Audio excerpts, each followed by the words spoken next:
Bambi was written between 1920 and 1922. Came out in 1923. So this is a novel not written for children, by the way.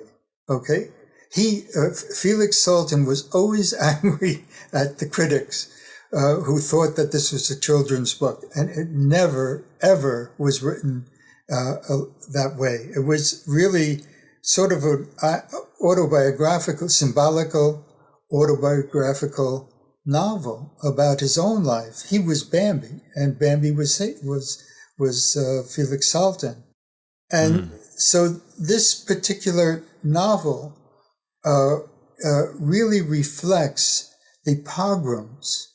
There were 300,000 Jews after World War I killed because Europeans, the Germans and the Austrians, felt that the Jews had betrayed Germany or Austria.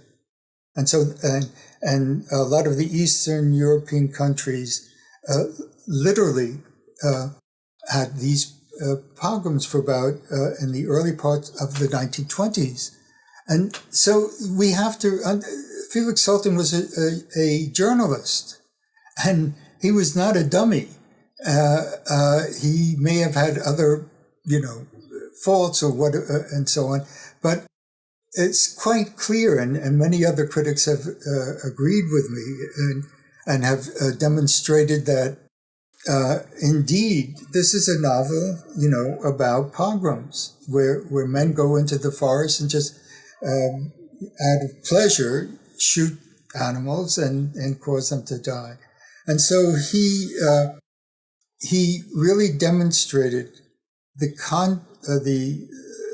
very difficult situation that people were in at the end of World War I, and also demonstrated what it forecast to a certain extent what was to come in terms of the Holocaust. Now, he didn't do this in any pedantic way. He did it in a really brilliant way in which he also questioned himself, because he himself used to like to hunt animals, and he would only kill, as he tried to say, animals if they were going to be eaten, and so on and so forth. Not like many other hunters who just do it for the coat or something like that, for the skin. And so Salten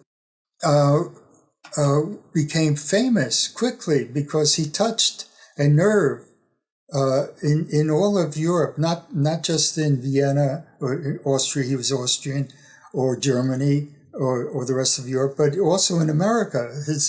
When the book was translated in 1928, the book did extremely well. There was the Book of the Month Club, of course, which helped, and that was the beginning of these book clubs that made a lot of money, and so on and so forth. But nevertheless, people sort of saw something in that story.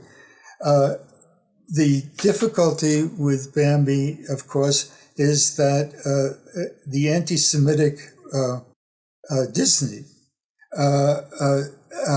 who was not really, couldn't read English or German, had decided to make his own film out of that, in which he celebrated himself as Bambi, and it's a putrid film, and it came out in 1942, and it's really, if you go and watch it, I'll bet you that you won't stand more than 5 or 10 minutes of the film, and he really destroyed Salten's name. Again, remember, Salten did not create this for children. This is a serious film about what happens to minority groups who are marginalized, and the other classes, social classes, kill them. So he's a very contradictory writer, because Salten himself he was Jewish and wanted to become like Christian aristocrats and so on. And he learned, however, that the Nazis were going to kill him in the 1930s and fled to Switzerland and that's where he spent the last years of his life. So it was very interesting. The research that I did on this book really taught me many, many new things.